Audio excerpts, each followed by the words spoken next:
in Madison, Illinois, and welcome to the NASCAR Camping World Truck Series, campingworld.com 200 on speed. The temperature is rising. We are going to be running this race right in the middle of the afternoon. And that means the temperatures will rise and the drivers will be warm. Will the temperatures in the trucks make their tempers flare? Well, we're going to find out. But first, we've got to go down trackside for our pre-race ceremonies.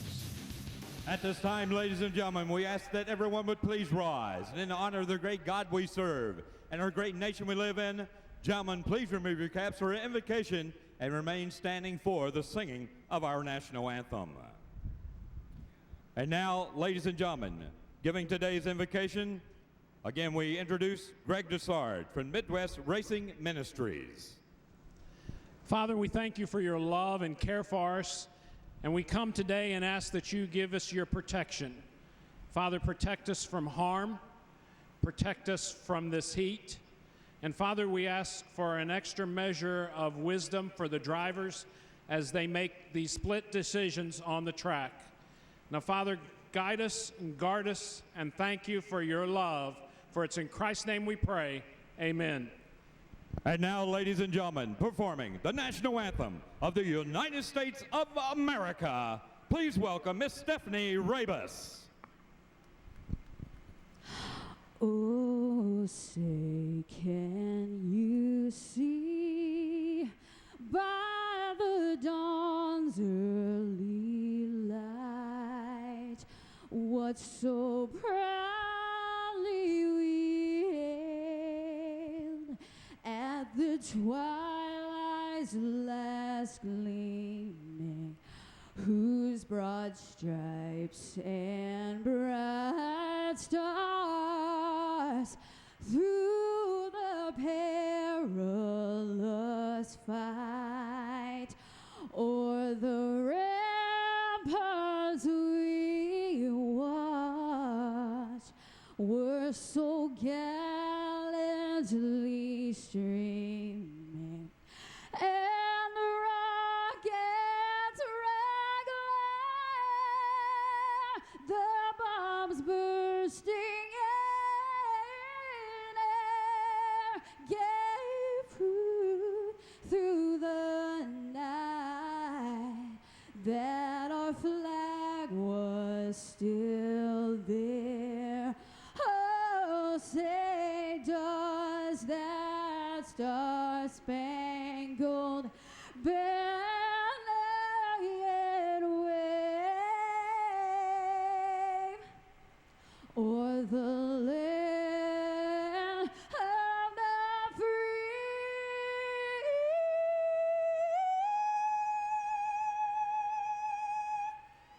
And the home of the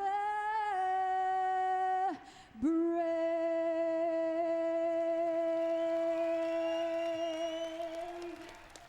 Ladies and gentlemen, a beautiful rendition of our national anthem. Once again, Stephanie Rabus.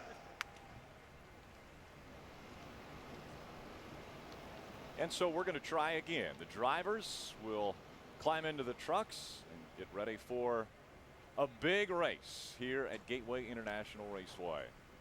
Now, last night, the reason we're here under the lights or under the sunlight today is because last night the power went out just before the drivers were to climb into their trucks and fire the engines. As the sun went down, the lights would never come on. So the drivers rested. Well, they spent a little time getting to know some of the fans a little bit better. And as they continued to work, the lights continued to go out. And so the power was an issue. It was a 2-hour delay. We never got to get started, and that is why we're here with you today. Rick Allen, Phil Parsons, Michael Waltrip. Now, obviously, we've got some drivers that are going to be doing double duty, guys that have to run this race and then get right back into another truck. Will the heat affect that? Well, I think it will, and primarily Kevin Harvick. He actually had Austin Dillon practice his nationwide car just a few moments ago. He woke up with a stiff neck, and he wasn't sure he was going to be able to go all the way. But he put Austin in the car for a few laps, then got back in the car. And I just talked to their PR people just a few moments ago, and they said they thought Kevin would be fine. But, you know, they were planning on running this race at night. Now, it's still going to be hot, but I think really the challenge for the crew chiefs is to try to keep up with this racetrack, Mikey. Well, they practiced yesterday in conditions a lot like this, so they'll go back to those notes and think they'll have a direction on what to do to the cars, the trucks, excuse me. But as a race car driver, you're prepared for this. You know, you didn't just start drinking water or Powerade yesterday to be ready for last night. You've been on this all year. It's summertime. It's going to be hot at the races. Double duty on a Saturday afternoon is fun for these guys, I think. Harvick's stiff neck could be an issue, but in general, they're going to enjoy racing both races today. You know, Rick, the first time I raced here was the first nationwide race we ever had here in 1997. The hottest race that I ever ran in my entire life, right here at this racetrack. Problems from a week ago. The guys that are still battling for the championship, all involved in incidents.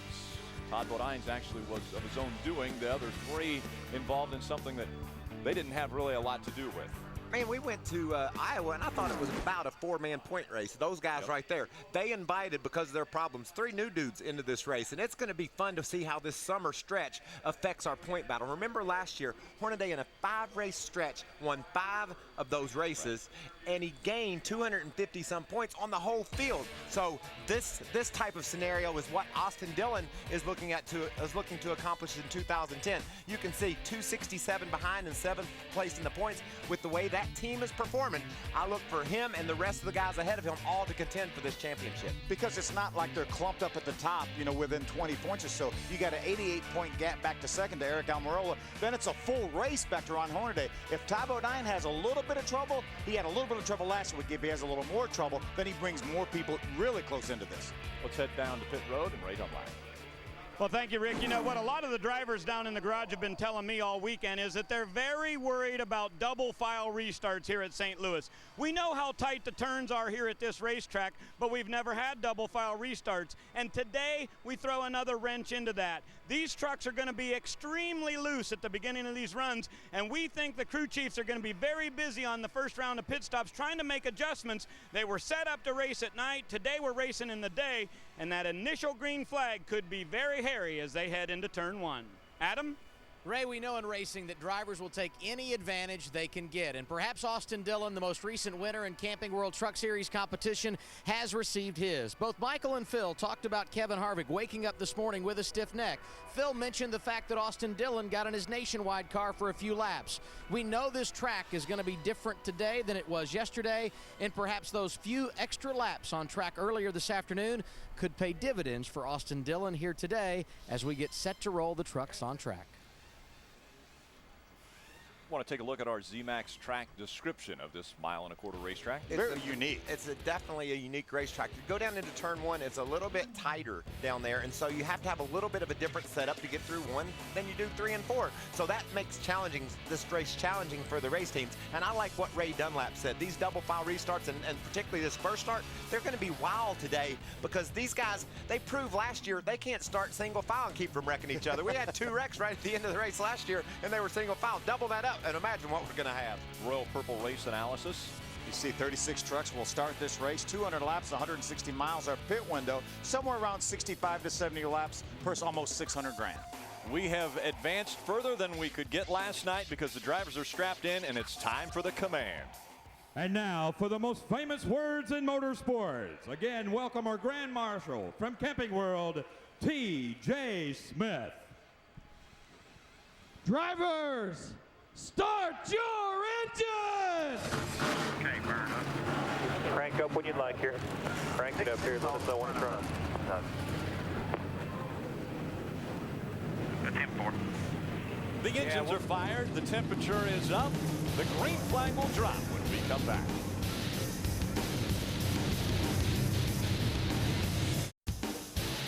The NASCAR Camping World Truck Series on Speed is brought to you by Camping World RV Service. Visit Camping World for all your service, maintenance, and collision repair needs.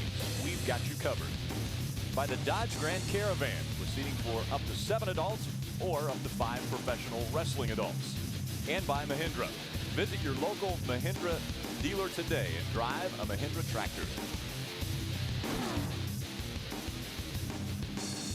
It's a warm day in the St. Louis area. You should see the arch just about 4 miles from us here at Gateway International Raceway. The trucks begin to roll off pit road. 95 degrees. Last night, just before we were going to start the engines, it was about 90 degrees. So the temperature is actually going up right now, and it feels like 100 degrees. Feels like 200 degrees. Well, for Ray and Adam, it's going to feel that way. Absolutely. See the starting grid rolling across the bottom of the screen there. These guys rolling off pit road. The 18 truck had a bit of a delay getting off pit road. Got it squared away, though. Seems to be going now. Let's take a closer look at a few different drivers in today's speed spotlight. We'll begin with Ray Dunlap. Right? You know, Rick, a year ago, Carl Long got the largest fine in the history of NASCAR, $200,000. But he told me it was the outpouring of fans who really supported him that really kept him wanting to come back and get behind the wheel. And today he'll be driving the Coma Unwind 01. And if you want to get a free sample of Coma, that's a chillaxation drink. All you got to do is go to their website. They'll send you one for free. Adam? There is no one involved in today's race in the Camping World Truck Series that didn't want to get this race in last night. But one driver who had extra incentive, Brad Sweet. He was scheduled to travel today up to Eldora and run the Kings Royal tonight, a very popular sprint car race. But unfortunately, he's going to miss that event, so his owner, Casey Kane, going to drive the car for him. It's been a great year in sprint car and midget competition for Brad Sweet. He's got 7 feature wins. He'd love to get a victory in the Camping World Truck Series this afternoon, starting 20th. Phil? Adam, I want to take a look at this Midler Brothers number 63 truck. That truck has entered a race in every single season of the Camping World Truck Series. It's being driven tonight by Jack Smith. He's made 10 previous starts in this truck, including 2 here. Jack's 37 years old. They are honoring a couple soldiers that lost their life battling for our freedom over in Iraq. Levi Hoover and Jerry King. One of the crew members of this truck, Ryan Shaw, served with them in the 82nd Airborne Division. They want this to honor those dead soldiers. Jack will start in the 24th position, Mikey. Phil, I want to shine my speed spotlight on Jeffrey Earnhardt. Jeffrey's starting 32nd. He is the 21-year-old grandson of the late, great Dale Earnhardt. In 2007, he raced the entire K&N Pro Series East and finished 5th in the points. Since then, he's run a couple of nationwide races, and this afternoon he makes his NASCAR Camping World Truck Series debut in Rick Ware's Fuel Dr. Chevy. We'll keep our eye on those drivers as well as the other 32 that's in the field. We'll ride along with a few different drivers. One of those being Austin Dillon. He's going to start 6th in today's race. We're also going to ride along with Johnny Sauter. Johnny made some tremendous ground up last week at Iowa with that runner finish. He's going to start from the 5th position in that curb record Chevrolet.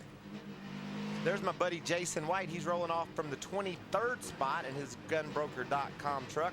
Jason fell out of the top 10 in the points last week at Iowa. He's looking to get back up there this afternoon. Toyota onboard being carried by Eric Almirola. 16th will be his starting position. 2nd in the point standings. Actually lost a little ground to Todd Bodine after last week's race in Iowa where the right front tire went away and he went into the wall just like his teammate Steve Wallace did last week as well. Let's go back trackside to Ray Dunlap. Well, Rick, we documented the fact that Kevin Harvick's not feeling very well today, has a stiff neck, but what could be better medicine than to have a shot at a win? And you know that 2 truck's going to be fast today. Every time Kevin Harvick shows up at the racetrack with a brand new truck, like he has this weekend, he is a threat to win. How about this? 5 of his last 6 debuts of new chassis have gone to victory lane when Kevin's driving them. That's pretty good medicine for the guy who will roll off from the front row. Adam?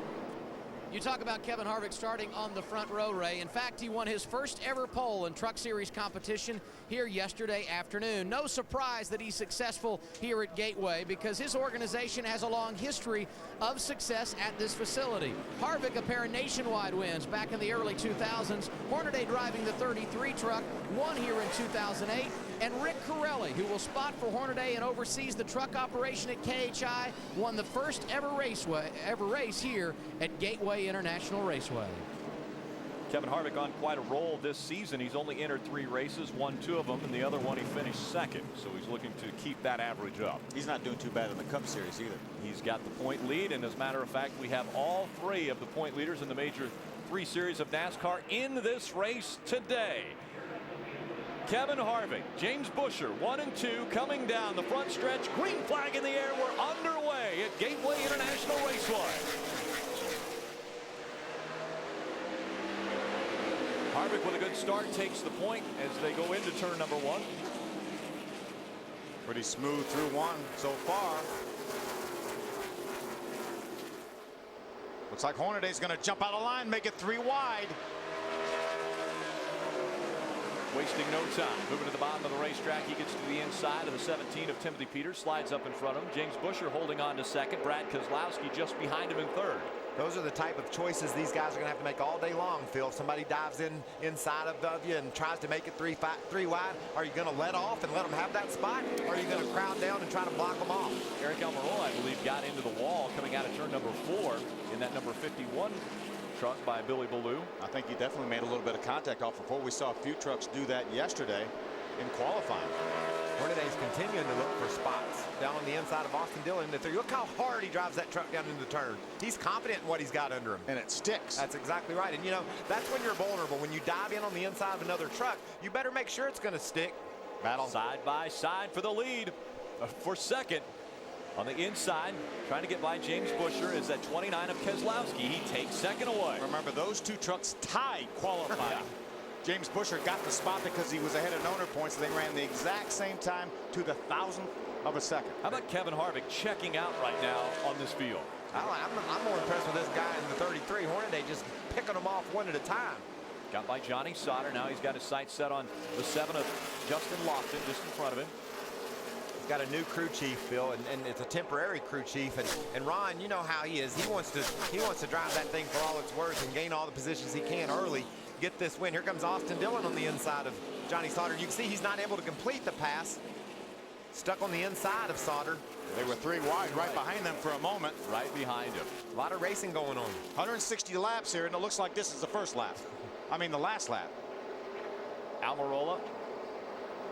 Those are his last 3 races. 12th the win and 28th in Iowa. Here's coming out of turn number 4. The red truck right there brushes the wall. Stacy Compton right in front of him, and the 60 truck looked like he almost caught the right rear corner of his truck in the wall. And that would add to Almirola getting into that outside wall. You know, you're kind of judging off the guy ahead of you, and if he almost hits it, there's a chance you're going to either almost hit it or hit it as well. You know, he hit it hard out in Iowa, finished 28th, blew a tire, did major damage to that truck out there, and hurt his point situation as well. That was just a minor bump. I don't think it'll affect him at all. Ryan Eichler in the 18 this week for Kyle Busch Motorsports. Just behind him in the 17, Timothy Peters. Matt Crafton's going to try to look to the inside of that 17 truck. Here comes Hornaday looking for another spot. This time he's on the inside of James Busher, grabs the 3rd spot away. Hornaday's on a roll. Hornaday moving up quickly after starting in the 8th spot. He's already up into the 3rd position. I think he likes his truck. It's looking pretty good. Well, when his owner's checking out on everyone, I think he thinks the pressure's on. Todd Bodine making the move on Timothy Peters now. I was going to say he got about a truck a lap, but one lap he got 2 trucks. So he's been on quite the roll. Todd Bodine completes the pass on Timothy Peters down in 3 and 4. It looks like Matt Crafton wants that spot now. He's all over Peters. He was looking earlier, couldn't get the nose in front of that 17 when they went into turn 1. And again, he's got to hold off the attempt to pass, but now he's got a good run through the turn. Todd Bodine just got by Timothy Peters. He's already up 5 positions from his 14th place start. Talked to Todd earlier today. They said they were still searching, trying to figure out exactly what they needed to make that truck go faster. And that was just before he was headed in to get an IV to make sure he was well hydrated for this race. Todd is not one of the drivers doing double duty that we talked about at the top of the show. There's 6 drivers doing that. And I'll tell you, 450 laps of racing here, day, night. It's going to be a lot of work. Plus practice and qualifying for the nationwide guys. So there's a lot of activity on a very hot afternoon. So like I said in the opening, here goes Ron Hornaday. He's going to grab second away from Keselowski. Now it's Harvick trucks 1 and 2. And it looks like Hornaday's going to pull away from Keselowski. These guys have to be well hydrated prior to even getting to St. Louis and prepared for this day. It's a hard one. That is why it was scheduled to be run at night, to be a little bit cooler, but will run at the highest temperature of the day.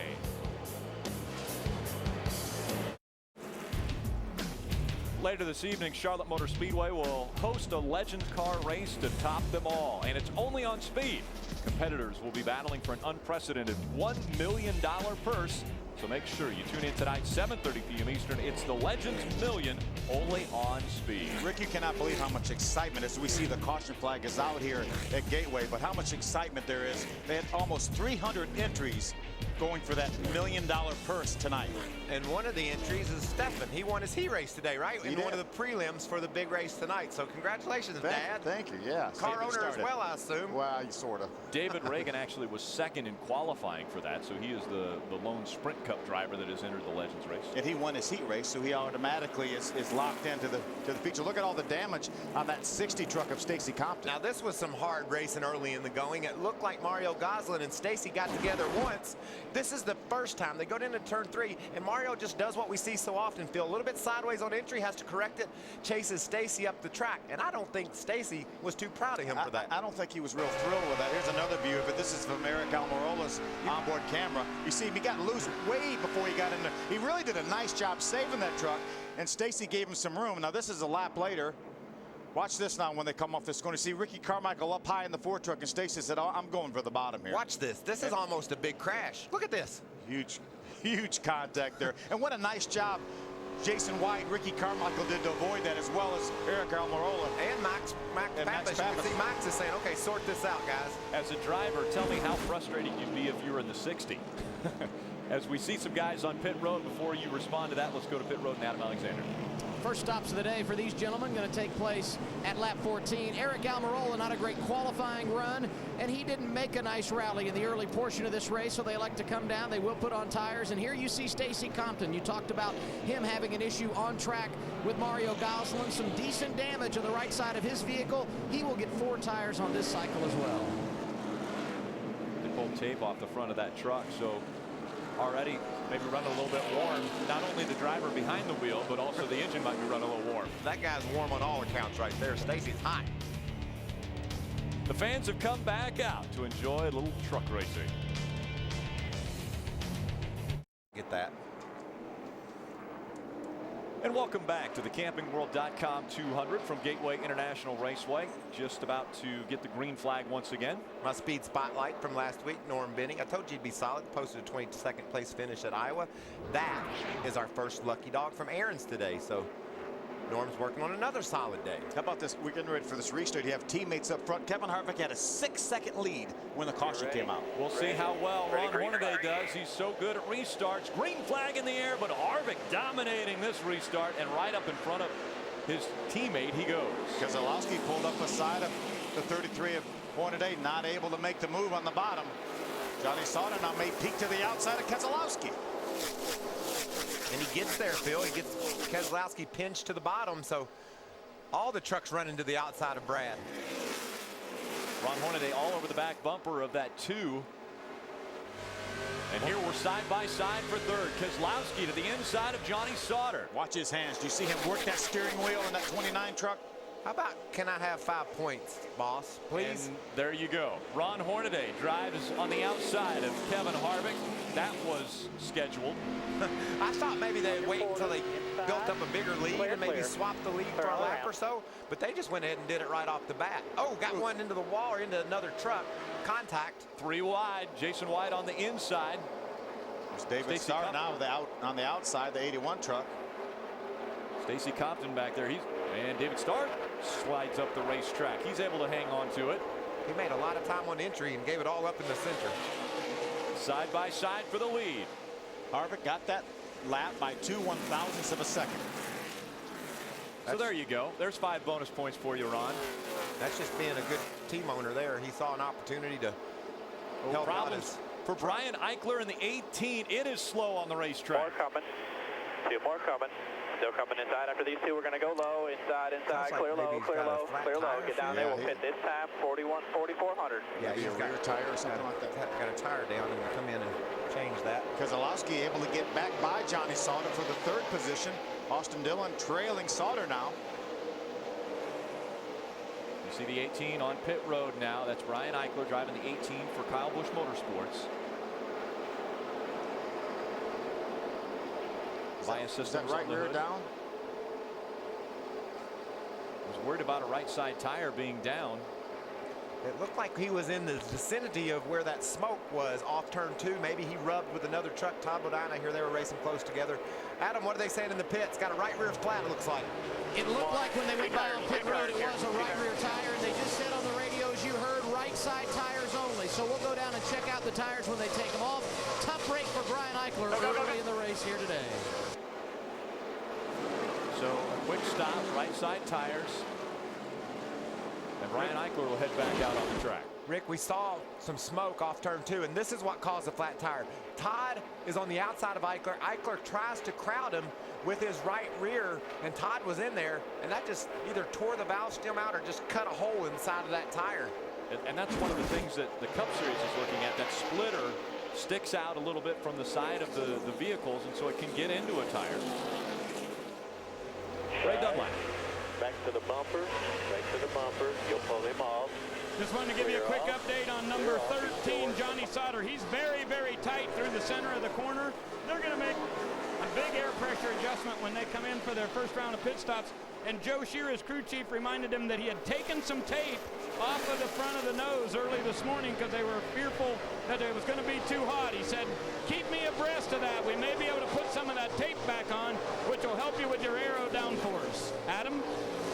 I want to make the point that when Ron Hornaday went out front, Ray, that he had led 323 of the last 482 laps here at Gateway International Raceway. Of course, he won here in 2008. Unfortunately for Horn, the boss didn't let this lead last long. Hornaday is already pulling away again as Austin Dillon gets aggressive on track. Yeah, they're all over that 13 truck of Johnny Sauter. We heard he had a tight condition, Ray had reported, and he just can't hold that truck down. Austin Dillon tried for 2 laps to get to the inside of him, couldn't complete the pass, and now Crafton's all over Austin. And remember when we talked to Johnny Sauter yesterday, he said he put a complete different setup. Actually, his teammate, Matt Crafton, right there in the 88 truck setup in, wasn't sure exactly what they would have for this race. They actually shifted from one side to the other as far as the coil bind setup. They stay side by side. Austin Dillon on the outside, Matt Crafton on the inside. Kevin Harvick really is in his own zip code right now in front of this field. He already has a 2-second lead over his teammate Ron Hornaday. Well, he has a lot of work to do today because he's running obviously the nationwide race tonight, and he has to qualify that car, so he just wants to get this one over with. And I'm guessing that he had a sore neck, so he doesn't want to look around much, so I'm guessing he'd rather just run out in front where he doesn't have to worry about anybody getting beside him. Good point. Good point. Kevin Harvick dominating. He's led 23 of 24 laps. The other lap was led by Ron Hornaday, and that was a gift from Kevin Harvick to give Ron Hornaday that lead. Now we see Todd Bodine moving to the inside of the 17 of Timothy Peters. Let's go back trackside to Adam. And we just wanted to point out the valve stem is gone on the tire for Brian Eichler, and you can see the Goodyear logoing on the side of the tire completely rubbed off. So it's obvious that there was some contact with Eichler and someone else on track, and that the reason he had that right rear tire issue a moment ago. Yeah, he just tried to squeeze Todd Bodine off that second corner, and the result was a flat tire for him. Luckily, that's all he got because Todd was up there and could have turned him into the outside wall. And Brian was very quick to realize that he had a tire going down. Normally, it's a lot of situations you'd go down in turn number 3, the air would deflate, that tire would deflate, in the wall you would go. As quickly as Kevin Harvick is clicking off laps, that could be a problem for Brian Eichler. Right now he's 1 lap down, but he might not be in position to get the Aaron's lucky dog because Norm Benning will be the next to go a lap down. Harvick dominant. Can he make it 3 wins in the 2010 season? Stay with us.